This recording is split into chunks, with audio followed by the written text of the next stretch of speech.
Baik, bismillah. Yuk kita mulai bersih-bersih. Pikiran negatif itu pikiran apapun yang terkait dengan kondisi emosi kita yang destruktif atau tidak menyenangkan. Mungkin berhubungan dengan kemarahan, kecemasan, depresi, pesimis. Pokoknya melihat apa-apa serba negatif. Pikiran negatif itu lihat sisi buramnya sesuatu. Ini pikiran negatif. Lihat minuman gini aja, wah jangan-jangan ini diracun sama anak-anak ini. Jangan-jangan ada yang benci saya, ada yang... Ini pikiran negatif. Mau melakukan apa saja yang diambil sisi buruknya. Ini hati-hati karena kalau kita sudah habit pikiran negatif itu apa saja kita persepsi sebagai negatif. Jangankan yang memang negatif, yang positif pun dilihat sisi negatifnya. Ada orang tidak ke masjid, wah ngaku muslim kok tidak ke masjid, dasar. Nanti ada orang ke masjid, alah itu pencitraan. Alah, susah. Ada orang baik dibilang pencitraan, nanti apalagi orangnya jahat beneran. Jadi pikirannya selalu negatif. Nah, negative thinking itu sebagian besar pikiran negatif itu banyak yang tentang diri kita sendiri. Misalnya, aku ini memang orang yang gagal kok. Aku ini memang orangnya mengecewakan kok. Tidak ada orang yang sayang padaku. Semuanya benci padaku. Semuanya ingin memanfaatkanku saja. Nah, ini pikiran-pikiran negatif. Nanti ada orang nolong kita, wah kamu merendahkan aku ya, emangnya aku tidak bisa sendiri. Tidak ada yang nolong marah-marah. Ini orang tidak ada yang punya empati semua. Sulit melawan orang yang pikirannya negatif. Dibantu dianggap merendahkan, tidak dibantu dianggap tidak peduli. Nah, ayo kita latihan. Banyak di sekeliling kita orang-orang yang berpikiran negatif. Cirinya apa pikiran negatif itu? Cirinya secara umum ada 4. Pikiran negatif itu otomatis yang pertama. Datang begitu saja. Kalau orang sudah berpikir negatif, ya tidak pakai diusahakan. Sebentar Pak, saya lihat sisi negatifnya, tidak begitu. Otomatis yang muncul itu negatif sudah. Ini sifatnya otomatis. Tidak secara sengaja dirancang untuk negatif, memang wataknya watak negatif. Jadi kalian mungkin ada yang sering berpikiran negatif, sadarilah bahwa itu munculnya sering otomatis saja. Mungkin karena sering kita lakukan, sering kita biasakan. Yang kedua, pikiran negatif itu distorted, terdistorsi. Maksudnya terdistorsi itu kalau melihat sesuatu tidak utuh, hanya dilihat sisi jeleknya saja. Misalnya ngaji filsafat ini kan kurangnya juga banyak. Meskipun bagi banyak orang manfaatnya juga ada, tapi yang manfaat tidak dilihat, yang dilihat jeleknya saja. Mungkin ngaji kok selesainya jam 10 malam, itu pun ngomong sendiri Pak Faiznya tidak ada. Itu memang jelek yang bagian itu. Kemudian ngaji kok tidak ada rekaman videonya, kalau direkam suara saja, saya sering dikritik itu. Biar saja lah, biar ada jeleknya untuk mancing yang pikirannya negatif. Jadi kalau tidak begitu kan tidak terpancing, tidak kelihatan kalau pikiranmu negatif. Jadi pikiran negatif itu terdistorsi. Jadi melihat apa-apa dipotong bagian negatifnya. Orang seperti ini biasanya sulit senyum. Pikirannya ruwet terus kalau ada apa-apa itu serba khawatir, serba cemas. Karena dia menggunakan kacamata buram terus, negatif terus. Yang ketiga, obstruktif. Obstruktif itu pikiran ini menghalangi kita untuk mencapai tujuan-tujuan tertentu. Karena pikiran negatif ini akhirnya kita kuliahnya tidak bisa maksimal. Mau kuliah ke kampus bawa motor, wah di kampus itu parkirannya kacau, kalau motorku hilang gimana? Mau ke kampus naik trans, nanti naik trans itu kadang tidak jelas juga, nanti jangan-jangan aku malah telat, jangan-jangan mau bareng temen, nanti malu, nanti masuk bareng punya motor sendiri malah anunya bareng. Jadi pikirannya ruwet, akhirnya ya tujuan-tujuan hidup banyak yang tidak terpenuhi. Itu namanya obstruktif. menghalangi kita mewujudkan keinginan. Ini berarti pikiran itu sudah negatif sudah. Kemudian yang terakhir, pikiran negatif itu plausible. Plausible itu masuk akal. Masuk akal menurut kita yang berpikiran negatif. Kita cari saja alasan untuk melihat sisi negatifnya. Dan mesti ketemu wong alasan itu bisa dibuat. Alasan itu kan hasil karya akal kita. Seperti saya bilang tadi, pikiran itu mau kita ajak kemana saja bisa. Wong yang salah itu yuk kita bikinkan alasan biar benar saja bisa kok. Itu yang disebut plausible. Maka pikiran negatif juga begitu. Dia didukung oleh akal kita. Mas benar itu kamu ndak usah ke kampus daripada motornya hilang. Paling dosennya ngomongnya juga gitu-gitu aja. Ndak ada menarik-menariknya misalnya. Mending di YouTube saja banyak, ngapain sih? Ya, dan justifikasinya mesti ada. Mbok kamu sampai terancam DO pun dia bisa, alah kuliah itu kan tidak nomor 1. Masa depan tidak ditentukan oleh kuliah, sudahlah. Plausible. Yang buruk, yang negatif, yang jelek bisa kita carikan argumen biar tetap bagus. Ini ciri-ciri pikiran negatif. Jadi dia ini otomatis muncul, mendistorsi realitas, menghalangi keinginan-keinginan baik kita dan kita anggap masuk akal. Padahal itu ya sebenarnya ya negatif. Ayo ya dicari kalau ada makhluk seperti ini dalam diri kita, ayo dibersihkan. Jadi kok tiba-tiba kita melihat negatifnya sesuatu, coba tanya, ini memang negatif saja atau ada positifnya sih? Oh ada positifnya sih. Cuma tadi belum sempat saya baca, tapi menurut saya yang negatif juga perlu diperhatikan. Nah, kalau ini sudah mending, sudah melihat sesuatu lebih luas, tidak sekedar melihat negatifnya saja. Nah, sekarang kita pelajari akar-akarnya ya. Agak banyak ini, yang biasanya jadi sumber pikiran negatif. Saya ngasih contoh kuliah-kuliah saja ya, saya khawatir kalau ngasih contoh yang dunia yang berbeda, wong saya dunianya ya di kampus. Yang pertama, sumber pikiran negatif itu bisa jadi dari penyaringan kita. Jadi kita mengabaikan yang positif, kita saring, kita ambil yang negatif saja. Nah ini namanya menyaring. Kayak kuliah, misalnya ada mata kuliah yang kita lulus dengan nilai C+, sementara kita ingin nilai A. Terus hanya karena itu terus mikir, berarti saya itu bukan mahasiswa yang hebat. Sudah merasa negatif. Padahal mungkin hanya mata kuliah itu yang nilainya C. Tapi kita tidak melihat mata kuliah yang lain yang nilainya A. Pokoknya hanya gara-gara itu. Jadi kita saring, kita ambil yang jeleknya saja. Ini akar pikiran negatif. Orang seperti ini biasanya juga sulit mengapresiasi keberhasilan orang lain. Ada orang prestasinya 10, ada satu yang buruk, ya satu yang buruk ini yang dikejar-kejar. Ini berarti cara berpikir penyaringan. Menyaringnya diambil yang jelek-jelek saja. Ini akar yang pertama. Akar yang kedua, lahirnya pikiran negatif itu karena cara berpikir hitam putih. Kalau tidak A ya B. Jadi hidup ini ya kalau nggak gagal ya sukses. Nggak pernah kita pikir ada orang itu nggak sukses-sukses amat. Mungkin bisa kita sebut dia setengah sukses. Ya kamu nggak gagal banget ya setengah gagal atau seperempat gagal lah misalnya. Kan apa nggak bisa begitu. Kita selalu inginnya langsung kalau nggak baik ya mesti buruk. Orang itu kadang-kadang ada yang abu-abu juga. Entah baik, entah buruk kita juga tidak tahu fullnya gimana, tapi ya ada baiknya, tapi juga ya tidak sepenuhnya baik lawang manusia aja. Nah kita sulit berpikir gini, kita mikirnya selalu hitam putih. Kamu anak soleh apa anak mursal misalnya, itu kok hanya 2 itu. Woyo alternatifnya bisa banyak. Jadi kamu boleh kok bilang, Pak, saya itu anak 1/4 soleh, Pak. Jadi yang 3/4-nya masih agak mursal, tapi ya lumayan lah ada 1/4-nya. Ini kan bisa saja orang begitu. Saya itu ya kalau sholat, puasa yang wajib-wajib ya rajin Pak, tapi ya bohong juga masih sering.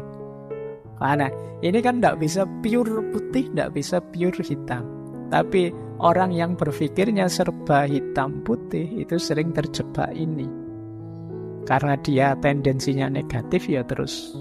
Kalau ndak putih pasti hitam. Kalau ndak A pasti B. Ini membuat orang kemudian pikirannya jadi negatif. Yang ketiga, generalisasi berlebihan. Hanya karena melihat temannya yang satu ini datang kuliah telat, langsung dijudge, wah dasar kamu mahasiswa males. Padahal itu ya baru saat itu saja telat. Tapi dari hanya sekali itu kita simpulkan untuk semuanya. Ini namanya generalisasi berlebihan. Kadang juga untuk dirinya sendiri. Aku ini memang orang yang tidak jelas misalnya. Dia ngomong awake dhewe. Padahal mungkin hanya dari satu fakta. Hanya sekedar lupa naruh kunci misalnya. Itu dirinya sendiri dimaki-maki. Dasar bodoh, dasar orang pelupa. Ini namanya over generalisasi. Apa ya sih hanya karena itu saja kok. Besok lupa lagi kunci, wah tambah kamu marahi lagi. Wah sekarang sudah benar memang aku ini orangnya pelupa padahal belum tua. Masih muda kok sudah pikun. Aku ini pokoknya dimarah-marahi sendiri dirinya. Ini jenis negatif thinking. Mikirmu serba negatif. Kalau yang positif kan tidak sedasar itu. Oh kuncinya ketinggalan. Biasa manusia itu tempatnya salah dan lupa. Besok ketinggalan lagi. Biasa manusia itu salah dan lupa. Jadi argumennya sama, cuma intonasinya yang agak berbeda. Nanti hari ketiga ketinggalan lagi. Biasa masih rada abot bisa. Jadi biar positif, jadi tidak negatif thinking. Hati-hati, gaya berpikir ini sering menjebak kita pada cara berpikir negatif. Hanya dari satu fakta kita anggap keseluruhannya begitu. Hanya lihat satu fakta kita berpikirnya hitam putih. Kalau tidak A ya mesti B. Kalau anak ini nilainya tidak bagus ya pasti dia anak bodoh ini mesti. Padahal mungkin saja semester itu pas nilainya jelek ada peristiwa-peristiwa luar biasa yang dia tidak bisa nilainya bagus. Atau disaring, dipilih yang jeleknya saja. Terus akar pikiran negatif bisa juga karena terburu-buru menyimpulkan. Jadi biasanya ini berhubungan dengan kita menganggap kita tahu pikirannya orang lain seperti apa. Kesusu kita simpulkan. Misalnya kita dapat nilai jelek terus kita simpulkan mesti dosen itu tidak senang padaku, sentimen itu mesti. Nah ini terburu-buru menyimpulkan. Kita menebak pikirannya orang lain terus kita simpulkan hanya dari situ saja. Jadi wah temanku ini mesti marah ini padaku, padahal mungkin saja tidak. Benci dia sekarang mungkin, pacarnya tak ambil loh misalnya. Padahal mungkin juga tidak, tapi kan kamu kesusu menyimpulkan begitu. Siapa tahu dia malah terima kasih pada kita. Ya kan bisa saja begitu. Terima kasih ya kamu. Saya sejak lama ingin melepas kok tidak tega malah kamu ambil. Kan bisa saja begitu. Jangan kesusu disimpulkan sebelum kamu memang jelas faktanya. Biasanya kalau mengira-ira seperti ini memang cenderung negatif. Wah mesti dimarahi saya ini. Wah mesti kecewa dia padaku. Wah orang tuaku mesti tidak suka aku begini. Terus kita gelisah sendiri. Padahal pulang beneran ketemu orang tua ya tidak semarah itu. Tidak seperti bayangan kita. Nah, akar pikiran negatif yang lain yaitu katastrofisme. Jadi katastrof itu bencana, bahaya. Nah, ketika kita mikirnya selalu yang terburuk yang terjadi. Ujiannya belum, tapi kita sudah merasa mesti semester ini jatuh nilaiku, mesti jatuh nilaiku. Nah, ini katastrofisme. Yang dibayangkan alternatif paling jeleknya. Mau ngaji filsafat sudah mikir, mesti aku tidak paham, tidak ngerti, filsafat itu berat. Sejak awal sudah nganggap berat, ya mesti aja ya. Seperti tadi kita ditentukan oleh pikiran kita. Ya berat beneran akhirnya. Ini cara berpikir katastrofisme. Jadi mikirin negatif terus. Yang jelek-jelek, yang berat-berat. Yo, yang terjadi ya akhirnya ya itu. Kok tidak mikir yang enak-enak saja. Alhamdulillah nilaiku jatuh, berarti ini alamat harus belajar lagi. Alhamdulillah masih diberi kesempatan untuk belajar lagi. Misalnya. Jadi ngambil sudut positifnya.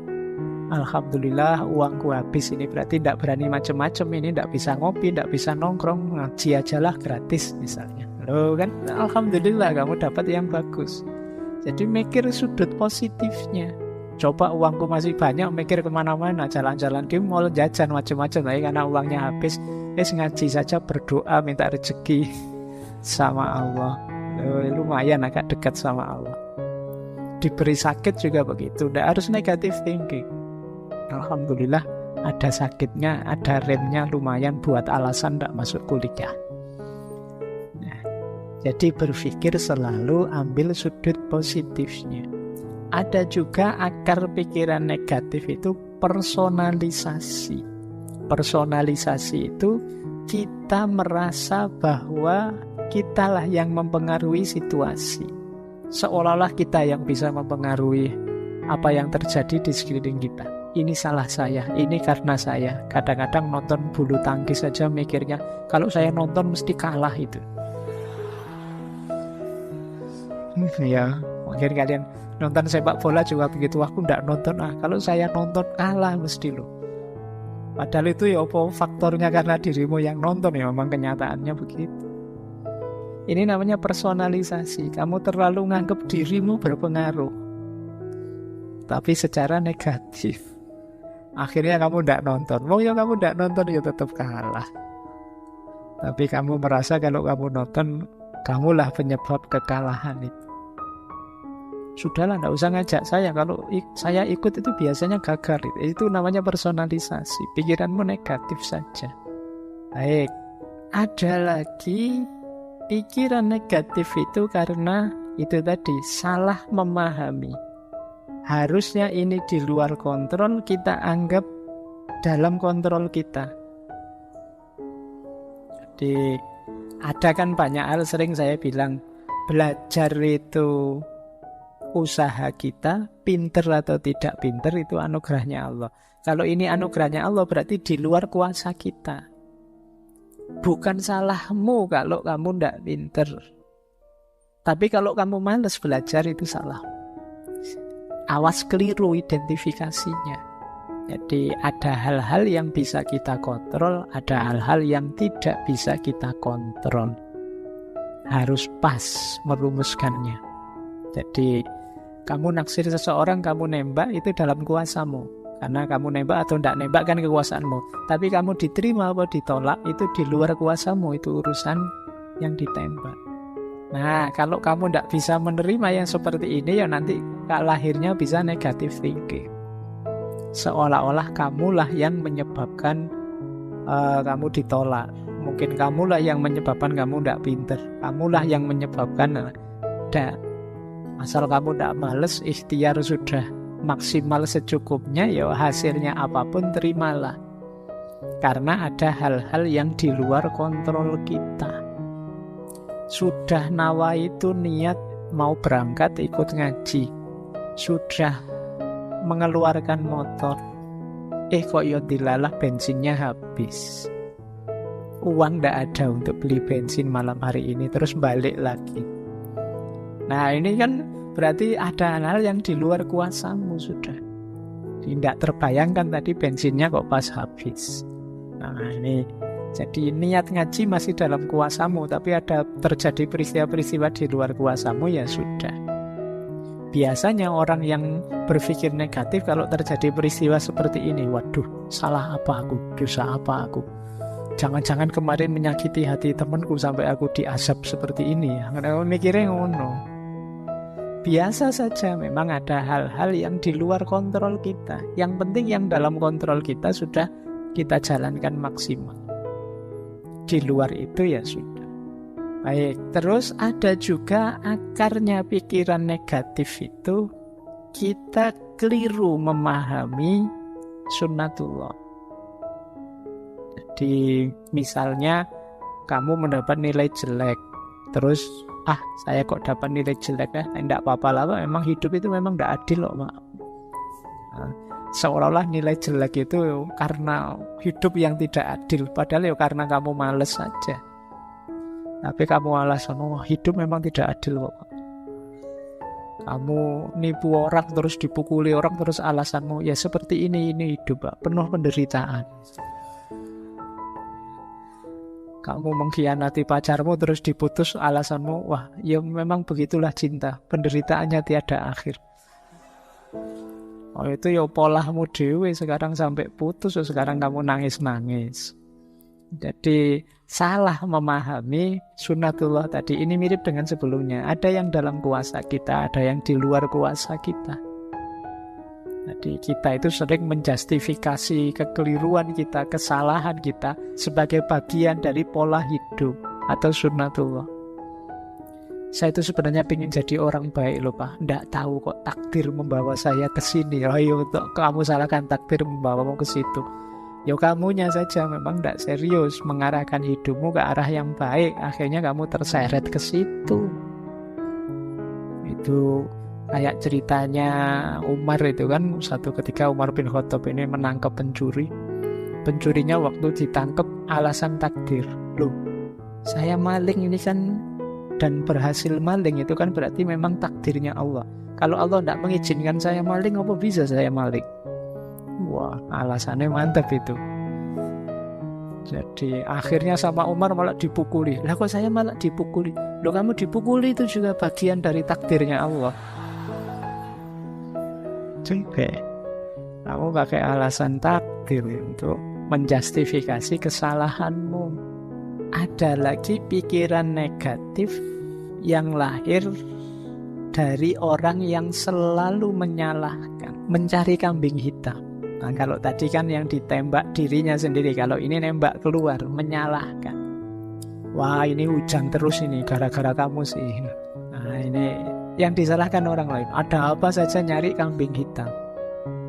Orang lain yang salah. Ini juga jenis pikiran negatif. Oke, saya lanjutkan biar nanti nyampe. Ada lagi pikiran negatif itu karena emosi. Jadi emosi yang berlebihan. Menganggap yang kita rasakan itulah nanti yang sebenarnya. Padahal kadang-kadang perasaan kita dengan kenyataannya kadang ya enggak benar.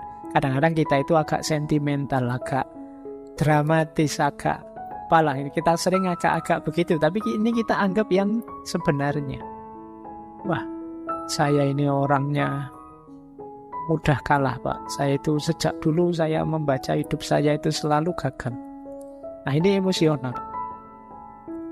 Nah padahal itu cuma perasaanmu, tapi akhirnya kamu bawa dalam hidupmu yang sebenarnya bahwa kamu itu orang yang gagal. Ini namanya emosi yang tidak terkendali. Jadi sering membawa pikiran-pikiran negatif. Jadi seperti orang minder itu kan sering emosinya tidak terkendali. Siapalah saya? Ya bukan berarti terus jadi orang sombong, tapi biasa sajalah. Tidak usah terlalu didramatisir, tidak usah terlalu emosional. Nanti digoda temennya terus tersinggungnya banget. Temennya guyon sini baper misalnya. Karena emosinya tidak terkendali. Ini juga sering jadi pikiran negatif. Hati-hati karena orang yang semacam ini itu kan biasanya tidak nyaman kalau dekat orang lain. Kita juga tidak kerasan dekat orang seperti ini. Dia kalau bergurau kelewatan, begitu dibalas tersinggung. Nah, ini emosional. Hati-hati. Ayo kita bentuk diri yang positif, tidak yang negatif. Terus ada lagi salah paham tentang perubahan. Tapi ini digantungkan pada orang lain. Ini mirip seperti kambing hitam tadi. Kalau kamu jujur sejak awal, aku tidak akan begini. Baik, ini salah paham tentang perubahan. Padahal mungkin yang harus dirubah dirimu, bukan dirinya. Tapi kamu merasa harus orang lain yang berubah, biar aku jadi lebih baik, biar aku hidupku nyaman, enak. Ini juga akar pikiran negatif. Jadi selalu Coba ketua kelasnya bukan kamu. Wah, kelas kita ini mesti lebih sukses semuanya. Nah, ini dilempar ke orang lain yang disuruh berubah, bukan dia yang berubah. Padahal mungkin kamu juga harus berubah. Jangan hanya nyuruh orang saja. Jangan hanya ngeritik orang saja, kamu juga harus berubah. Tapi biasanya di tipe pikiran negatif ini orang hanya melihat menuntut orang lain untuk berubah, bukan dirinya sendiri. Yang selanjutnya, akar pikiran negatif itu memberi label buruk pada diri sendiri maupun orang lain. Jadi kalau dalam Islam kan dilarang memberi alqab, wala tanabazu bil alqab. Ini negatif. Memberi label-label kalau kayak di medsos itu kan sampai hari ini kan masih rame. Oh, dasar apa gitu kan, itu kan memberi label buruk. Ini negatif secara psikologi, juga negatif menurut agama. Ayolah ngasih label yang baik-baik saja. Jangan ngasih label yang buruk-buruk. Kalau di kita kan sering namanya bagus tapi panggilannya ganti. Kalau ada yang punya panggilan jelek ya diganti panggilan yang baik saja. Kalau sulit manggil baik-baik ya panggil sayang aja semuanya. Biar enggak pakai nama-nama yang jelek. Jadi yuk ngasih label yang enak. Kita lanjutkan. Nah, ini ada beberapa tips untuk menghadapi pikiran negatif. Yang pertama, diakui. Ngaku saja kalau saya masih negatif pikirannya, tidak apa-apa. Karena kalau tidak ngaku ya tidak ada perbaikan. Kalau tidak terima ya tidak ada cara untuk jalan keluarnya. Tapi ayo kita terima, iya Pak, saya itu masih sering berpikiran negatif. Saya itu masih sering mikirnya jelek-jelek terus. Nah, kalau sudah ngaku, ayo coba luangkan waktu mikir sebentar. Kenapa sih aku kok berpikirnya seperti ini ya? Sumbernya dari mana? Asal-usulnya dulu gimana? Kok aku ini jadi negatif sekali? Terus coba dihitung untungnya apa sih pikiran ini untukku? Atau alasannya apa? Buktinya apa kalau pikiranku ini benar? Atau jangan-jangan hanya ketakutanku saja? Terus tanyakan juga, apa pikiranku ini sudah tidak teratasi, tidak bisa diubah? Mestinya ya bisa ya. Atau aku perlu tidak bantuan orang lain untuk mengatasinya? Nah, coba dijawab pertanyaan-pertanyaan ini untuk menyingkirkan pikiran negatif. Kalau sudah tuntas menjawab, ketahuan asal-usulnya, langkah ketiga yaitu reframing. Kita frame ulang. Kalau tadi melihat sisi negatifnya, sekarang saatnya melihat sisi positifnya. Tema malam hari ini kan bersih-bersih pikiran negatif. Antara lain caranya ini.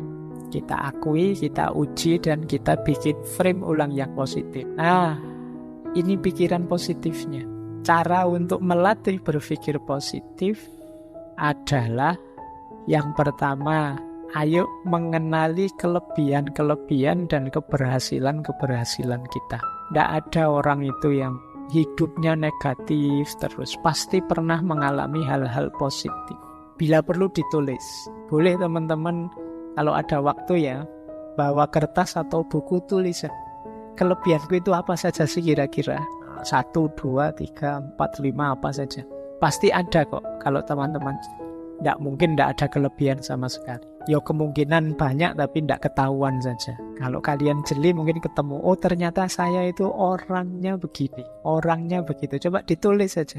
Ini membawa kita nanti pada rasa syukur. Iyalah ternyata dari sekian banyak kelebihanku hanya satu ini toh kekuranganku. Lah terus kenapa selama ini hidupku kok murung terus ya? Nah, ini coba kalian, tidak apa-apa wis latihan nulis. Meskipun tulisannya disembunyikan untuk diri sendiri juga tidak apa-apa. Mungkin malu kalau dibaca orang lain ya tidak apa-apa. Tapi paling tidak kan melakukan muhasabah sendiri. Apa kelebihan-kelebihanku? Boleh juga capaian-capaianku. Alhamdulillah Pak, saya dulu bisa lulus TK tepat waktu. Misalnya. Loh, itu kan prestasi. Mungkin ada yang TK-nya tidak tepat waktu. Nah, jadi dan banyak capaian-capaian yang lain gitu loh. Saya selalu sukses Pak tiap bulan menghabiskan kiriman orang tua. Wah, sedih. Alhamdulillah. Barokah berarti kirimannya orang tua. Iya Pak, selalu bisa saya habiskan dengan sukses. Coba ya kamu hitung capaian-capaian. Banyaklah mesti, tenang saja. Saya berhasil membuat dosen saya marah Pak. Itu juga. Baik, ya capaian yang baik ya. Nanti kamu tulis, biar apa? Biar yang kedua masuk. Gimana caranya kamu bisa bersyukur? Kalau kamu sulit menemukan kelebihan atau capaian hidup prestasi, tapi yang kedua ini pasti kamu ketemu. Hal-hal yang bisa disyukuri. Mudah untuk mencari hal yang bisa disyukuri. Kalau kalian sulit, bandingkan dirimu dengan orang yang situasinya lebih sulit darimu. Dan itu banyak. Mungkin kamu masih sehat lah, mungkin kamu masih hidup lah, mungkin kamu masih bisa ketawa lah, mungkin banyak hal yang bisa kamu syukuri. Dan ini akan banyak mengubah hal yang negatif jadi positif. Terus cari circle yang positif. Cari teman yang juga positif. Kalau temanmu negatif semua, ya lama-lama kamu terpengaruh negatif. Cari teman yang enak, diajak bersama-sama, yang mikirnya selalu yang baik-baik, membooster semangatmu. Kemudian pinter-pinter bikin afirmasi, self-talk yang positif. Ngomong yang baik-baik saja deh. Tidak hanya dengan orang lain, dengan dirimu juga begitu. Buang kalimat-kalimat yang merendahkan diri. Dasar aku ini orang bodoh, dasar aku ini orang tidak pinter, dasar aku ini orang malas.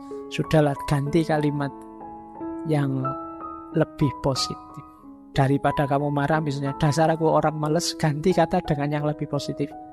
Ternyata aku ini orangnya penggemar rebahan. Ya enggak apa-apa kan, bukan kalimat yang negatif. Ternyata aku orang ini yang pintar menikmati waktu luang misalnya. Ya nama lainnya males. Baik, jadi ini cari self-talk yang lebih positif. Biar pikiranmu juga positif. Jaga kesehatan tentu saja ya. Kalau kamu tidak sehat ya pingin sepositif apapun ya berat. Tapi kalau kamu sehat lebih mudah. Relax, humor. Hidup jangan kenceng terus, kaku terus. Ya ada guyonnya sedikit-sedikit, tapi juga jangan guyon terus. Relax saja, santai, nikmati, mengalir saja. Hidup itu mengalir saja, mesti ada humornya, banyak yang lucu. Hidup jadi tidak lucu karena kamu serius terus, kamu pegang terus dengan keras. Biarkan saja kamu nikmati setiap prosesnya, mesti beragam. Ada seriusnya, ada lucunya, ada. Hidup itu begitu karakternya. Kok hidup itu seragam? Kok ini rasanya humor terus, Pak? Ada yang tidak beres. Kamu berlebihan di situ. Atau kok serius terus, Pak? Ada yang tidak beres. Kamu ada yang berlebihan pasti.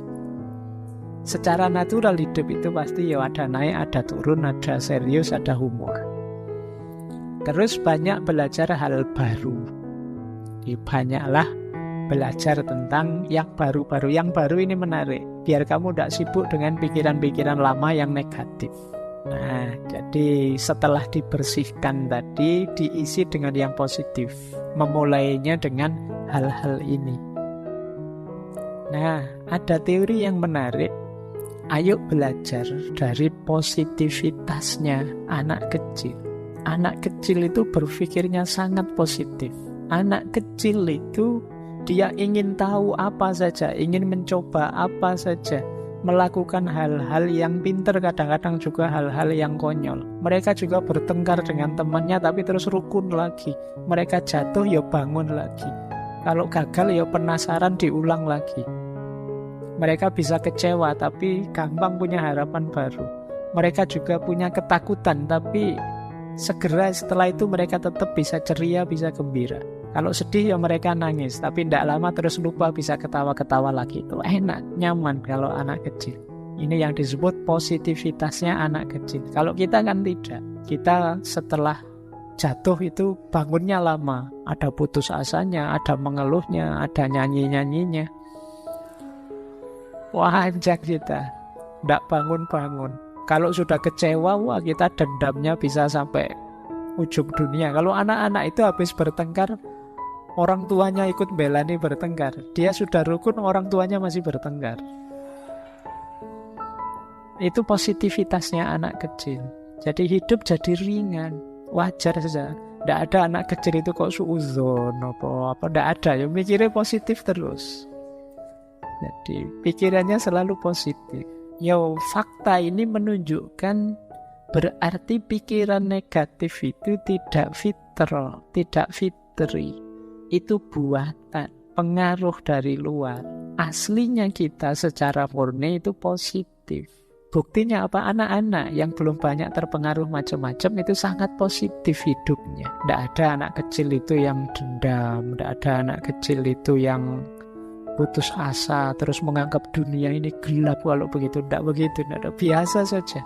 Mereka ya kalau ingin apa-apa ya kadang tidak terpenuhi ya nangis. Tapi setelah nangis terus ya biasa, bisa ketawa-ketawa lagi. Ini namanya belajar positivitas dari anak kecil. Jadi itu tadi ya teman-teman, babak pertama kita belajar bagaimana caranya mengatasi negative thinking. Sekarang kita masuk ke sini, overthinking. Ini banyak sekali di antara kita. Kalau ini mungkin bukan negatif tapi bulat, kamu terjebak di dalamnya. Overthinking itu satu keadaan di mana orang terlalu banyak menghabiskan waktu memikirkan sesuatu tanpa mengarah pada solusi yang efektif. Orang overthinking itu mikir di situ terus tidak pindah-pindah, yang membuat dia stres, depresi sendiri. Jadi berpikir yang tidak perlu, yang harusnya tidak dipikir malah dipikir. Berpikir yang tidak tepat, mikirnya jangan bagian itunya, itu di luar kuasa kita, tapi kita tetap ngeyel mikir di situ. Atau berpikir yang terlalu banyak, tidak ngerti kapan stop. Mikir juga harus ngerti kapan stop. Pak, saya sudah buntu Pak. Ya sudah buntu ya berarti stop. Buntu kamu ngeyel terus, yo stres kamu. Ini jalannya gimana ya? Saya membaca buku kok tidak paham-paham. Kamu pikir tidak paham ya sudah ditutup. Kalau enggak, kamu nanti overthinking. Jadi beban besar di kepalamu. Harus ngerti apa yang perlu dipikirkan, mana yang tidak perlu dipikirkan. Harus tahu kalau memang saya pikirkan bagian mana yang harus saya pikirkan. Kalau sudah pas bagian yang saya pikirkan, mampu tidak saya mikir ini? Bisa tidak nyampe solusi? Kalau tidak ya sudah mandek, sesuai porsinya. Jadi, dan arahnya ke solusi bukan ke masalah. Banyak orang mikir itu fokus di masalahnya, akhirnya bulet. Ditawari solusi apapun dicari masalahnya. Kalau pakai solusi ini gimana? Loh, kalau solusi itu kan nanti jadi begini efeknya. Ya sudah, solusi ini saja. Jangan, kalau solusi itu nanti ada masalah ini. Ya sudah, solusi yang ini. Apalagi yang itu, Pak, nanti ada masalah ini. Ini namanya overthinking. Jadi mikir yang tidak ngerti kapan harus berhenti. Kamu fokus di masalah terus. Tidak ketemu solusi. Kalau ketemu solusi, kamu tanya lagi, kamu pertanyakan lagi, kamu permasalahkan lagi. Akhirnya ruwet, jadi beban. Nah ini overthinking. Penyakitnya anak-anak hari ini itu kan pengaruhnya medsos itu overthinking sudah. Pak, saya kok lama sekali tidak dapat pasangan, Pak. Itu banyak yang mengeluh. Ya sudah cari tidak dapat ya Pak. Ya sudah. Kamu tunggu saja. Lah nunggu sampai kapan, Pak? Sulit menghadapi orang overthinking itu.